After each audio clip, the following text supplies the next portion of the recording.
Please be seated. Good afternoon.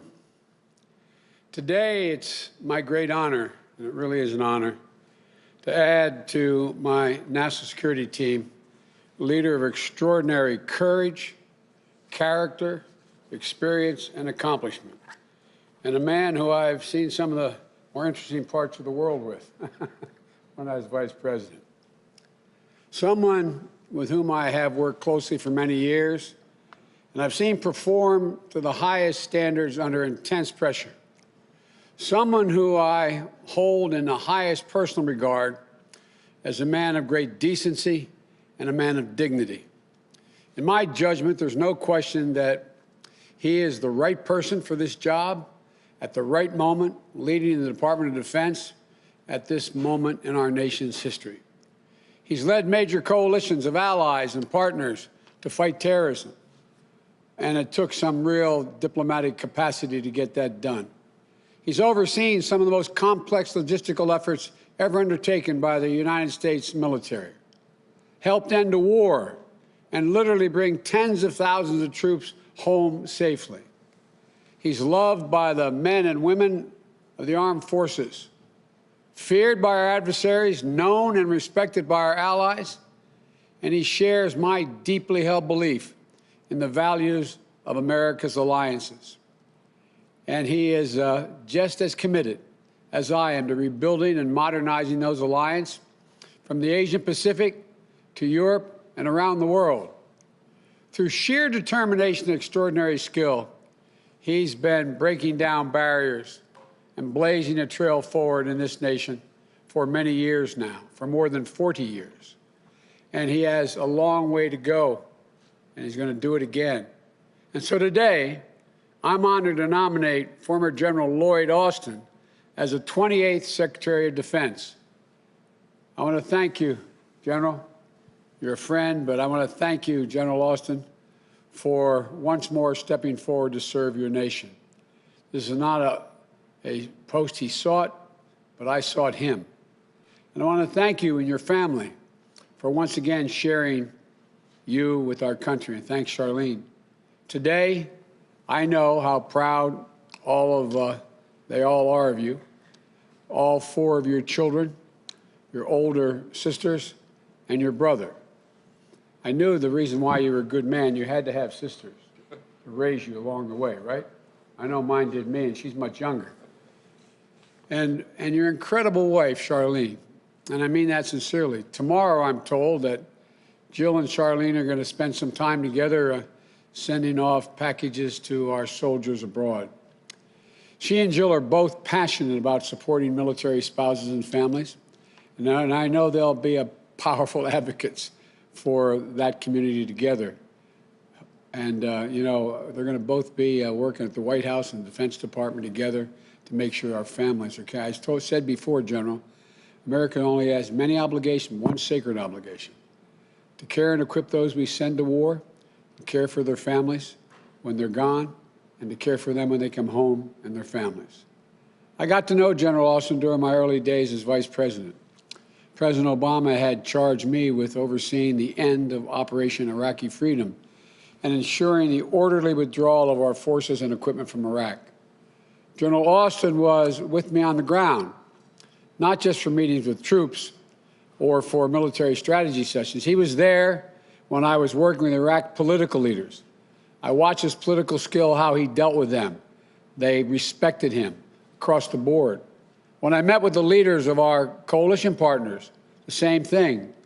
And he was there during one particularly memorable incident when we were at a meeting at the ambassador's residence in the Green Zone. The insurgents launched a rocket attack on the house. And of course, General Austin was just another day at the office. He just sat there and kept right on going. So I sat there and kept right on going. And everyone wondered, what in the hell are they doing? But, you know, he's cool under fire, inspiring the same and all those around him. That's Lloyd Austin. He was the person President Obama and I entrusted with the incredible task of bringing home America's forces and redeploying our military equipment safely out of Iraq. It was the largest logistical operation undertaken by the Army in 60 years. Getting it done required much more than military know-how. General Austin was a diplomat. It was not an easy task. He built relationships with our Iraqi counterparts and with our coalition partners. He was a statesman representing our country with a skill at tables that I've sat with him, with foreign leaders, and I wondered whether or not he was from the State Department or from the Defense Department, both military and civilians. I'm not exaggerating. He has a way about him. And always, above all, he's looked out for his people. That's why he was known as the soldier's leader. In this time in the United States Army, Lloyd Austin met every single challenge with extraordinary skill and profound personal decency. He's the definition of duty, honor, country. And at every step, he challenged the institutions that he loves to grow more inclusive and more diverse. He was the 200th person ever to attain the rank of a four-star general, but only the 6th African-American to ever do that. He was the first African-American general officer to lead the Army Corps in combat. He was the first African-American to command an entire theater of war. And, if confirmed, he'll be the first African-American at the helm of the Defense Department in well over 200 years.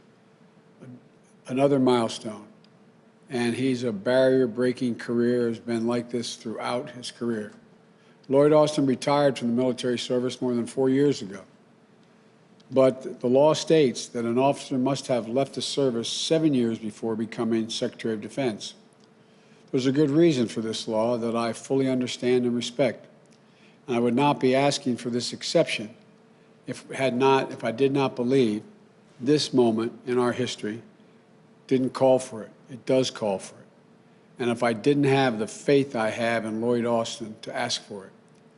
I believe in the importance of civilian control of the military. So does the Secretary-designee, Austin.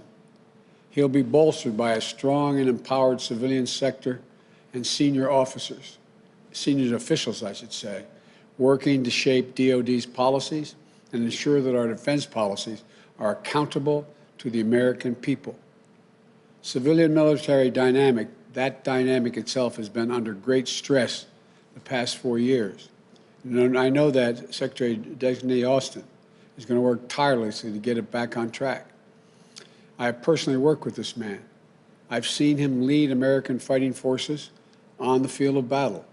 I've also watched him faithfully carry out the orders of the civilian leadership of this nation.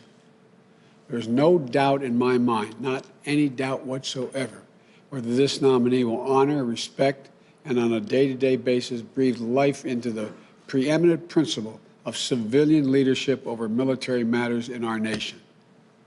I know this man. I know his respect for our Constitution. I know his respect for our system of government. So just as they did for Secretary Jim Mattis, I asked the Congress to grant a waiver for Secretary-designee Austin. His many strengths and his intimate knowledge of the Department of Defense and our government, Ray, I think are uniquely suited for the challenges we face now, the crisis we face now. He is the person we need at this moment, in my view. And given the urgent threat and challenges of our nation's forces, he should be confirmed swiftly. We need his experience in large-scale logistical operations to help support the swift and equitable distribution of COVID-19 vaccines. We need his experience building and managing relationships, engaging in diplomacy with our partners to help rebuild America's alliance and strengthen our shared security.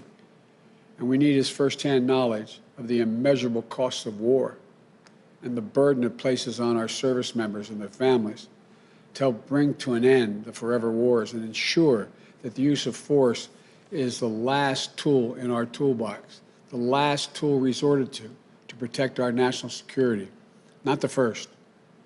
We need his deep understanding of the Pentagon to help reform the Defense Department. We need his personal experience helping inform our efforts to ensure that our armed forces reflect the full strength and diversity of our nation, that Black, Latino, Asian American, Native American, women, men, LGBT service members are treated with dignity and respect. You know, at a time when more than 40% of our more than 40% of our active duty forces are people of color, it's long past time that the department's leadership reflects that diversity. And we need his in-depth understanding of what it takes to deter threats wherever they arise and to defend the American people, our vital interest, and our allies from harm, just as he did when he was designated to lead the strategy and together with a dozen of partner nations to ultimately crush ISIS. And if you don't think that required some diplomatic skill putting that group together, then you don't understand what was going on. He did a heck of a job. Threats we face today are not the same as those we faced 10 years ago or even 5 years ago. We must prepare to meet the challenges for the future, not just keeping fighting wars of the past.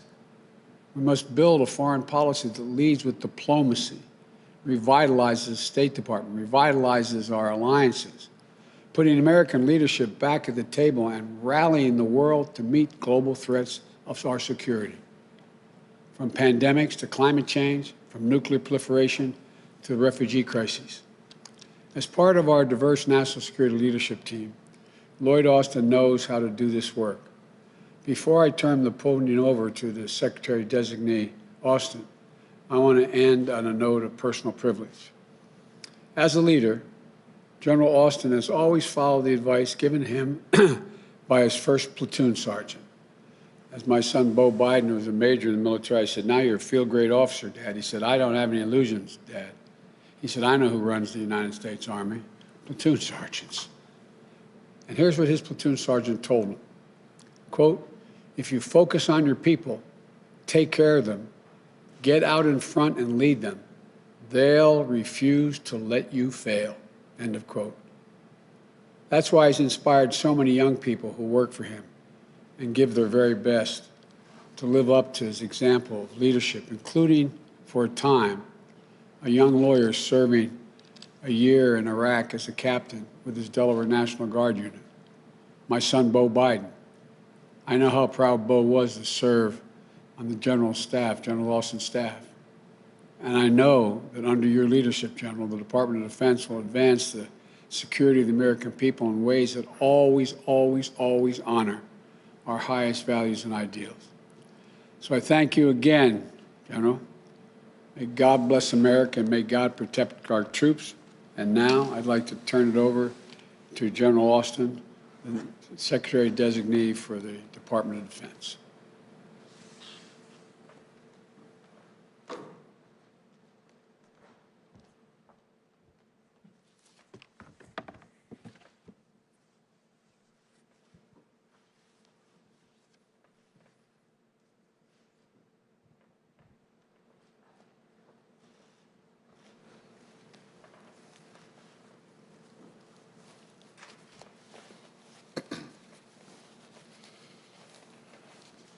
Mr. President-elect and Madam Vice President-elect Harris, thank you for your trust and your confidence and for the opportunity to serve as a 28th Secretary of Defense. And if confirmed by the United States Senate, it will be my sincere honor and privilege to return to the Department and to lead our great service members and civilians in accomplishing the mission of ensuring our nation's security. You know, back in 1877, a young man from the small town of Thomasville, Georgia, Henry Ossian Flipper, became the first African American to graduate from the United States Military Academy at West Point. And after his commissioning, he was assigned to one of the Army's all-black regiments. And he became the first non-white officer to lead the Buffalo Soldiers of the 10th Cavalry. And so fast forward to today, nearly 150 years later, another native son of Thomasville, Georgia, stands before you as the Secretary of Defense designate. Now, many people have paved the way for me and countless others over the years, to include Henry O. Flipper. And I am supremely grateful to all of them for their courage, for their determination, and for the example that they set throughout. And they include the Tuskegee Airmen and the Montford Point Marines and many others. And throughout my career, I've also been incredibly fortunate to benefit from the support and the mentorship of exceptional leaders like General Colin Powell and Admiral Mike Mullen and General Johnny Wilson and my old platoon sergeant, who you heard the President-elect just talk about. You know, I was a brand new second lieutenant, and Sergeant First Class Fox Ballard took me in and taught me the way of the world. So I owe him and many others a great deal. And as Sir Isaac Newton famously said, if I have seen a little further, it is by standing on the shoulders of giants. I've been very fortunate to have the love and support of my family as well. My mother and father, who was a postal worker who, along with a number of my uncles and other relatives, spent time in the military, and that inspired my own desire to serve. I've also enjoyed the strong support of my brother and four older sisters. And most importantly, my bride, Charlene, who I've been truly lucky to have by my side all these years. And I am so grateful for her enduring love and for her support. You know, I spent much of my military career tackling tough issues and formidable adversaries in challenging parts of the world. And President-elect Biden, as you mentioned, we've worked closely together on some tough issues. And we've gotten to know each other under some intense and high-pressure situations. And, sir, you can expect that as Secretary of Defense that I will give you the same direct and unvarnished counsel that I did back then. I understand the important role of the Department of Defense and the role that it plays in maintaining stability and deterring aggression and defending and supporting critical alliances around the world, including in the Asia-Pacific, in Europe, and around the world. And I fervently believe that, as you've said before, sir, that America is strongest when it works with its allies. And over the years, I've worked hand in hand with our diplomatic colleagues and partners around the globe and witnessed firsthand what we're able to accomplish together. And so, if confirmed, I look forward to resuming this important work. My career has taught me something else equally fundamental to who we are as a nation. When I concluded my military service 4 years ago, I hung up my uniform for the last time and went from being General Lloyd Austin to Lloyd Austin. It is an important distinction and one that I make with utmost seriousness and sincerity. And so I come to this role, this new role, as a civilian leader, with military experience to be sure, but also with a deep appreciation and reverence for the prevailing wisdom of civilian control of our military. I recognize that being a member of the President's cabinet requires a different perspective and unique responsibilities from a career in uniform. And I intend to keep this at the forefront of my mind. And I look forward to surrounding myself with experienced capable civilian appointees and career civil servants who will enable healthy civil-military relations grounded in meaningful civilian oversight. As Secretary of Defense, my priority will always be the men and women, military and civilian, who make up the department and their families. And I've seen what they're capable of. Great Americans like your son, sir, Bo, and also our future First Lady, Dr. Biden, in her tireless work for military families. As the President-elect said, Bo was one of the military lawyers on my staff in Iraq. And we stayed in touch and saw each other a few times after he returned home. And as you too can attest, Madam Vice President-elect, Bo was a very special person and a true patriot, and a good friend to all who knew him. Over the past 4 decades, I've witnessed our service members and civilians' selflessness and patriotism and the extraordinary lengths that they will go to in support of the mission and in support of one another. And I could not be more proud of them and their families. And if confirmed, it will be the honor of my lifetime to lead them again with honor and integrity. Thank you again, Mr. President-elect and Madam Vice President-elect, for this opportunity and for your trust and confidence in me. May God bless and keep safe all those currently serving in harm's way, and may God continue to bless the United States of America. Thank you.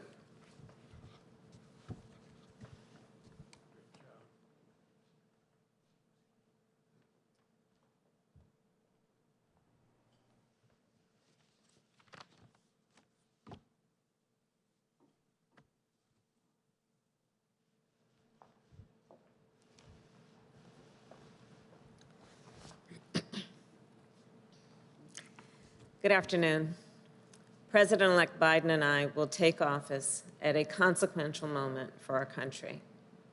Even as we work to contain this pandemic and responsibly open our economy, we also need to lead the Defense Department into the future, rebuild and renew global alliances and partnerships, and make sure the United States is prepared to address new threats and new challenges, from cyber to climate. The fundamental responsibility of our administration, and any administration, is keeping the American people safe and secure.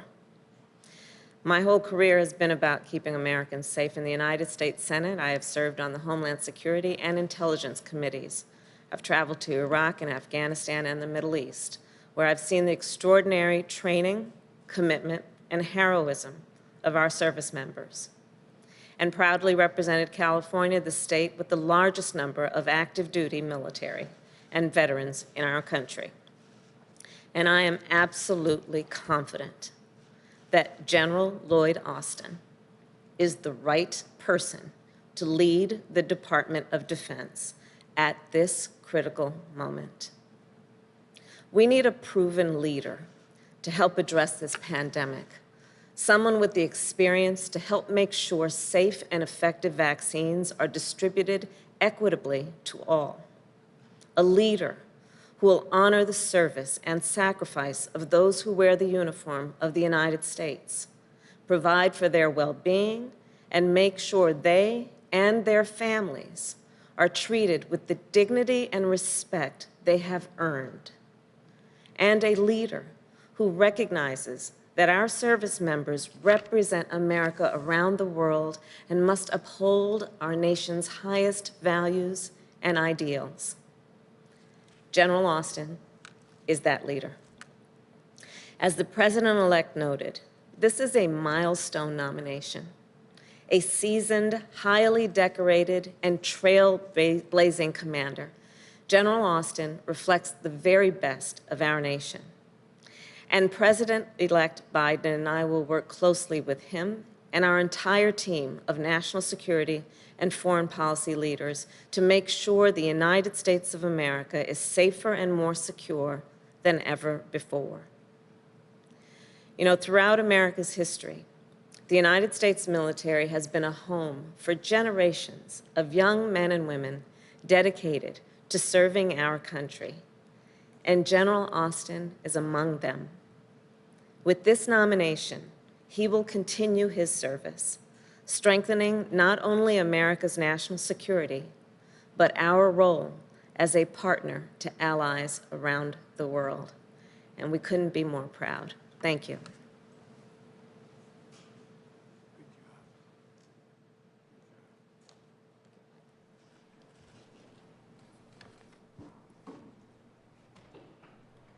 Mr. President, are you concerned about a waiver to General Austin, a waiver?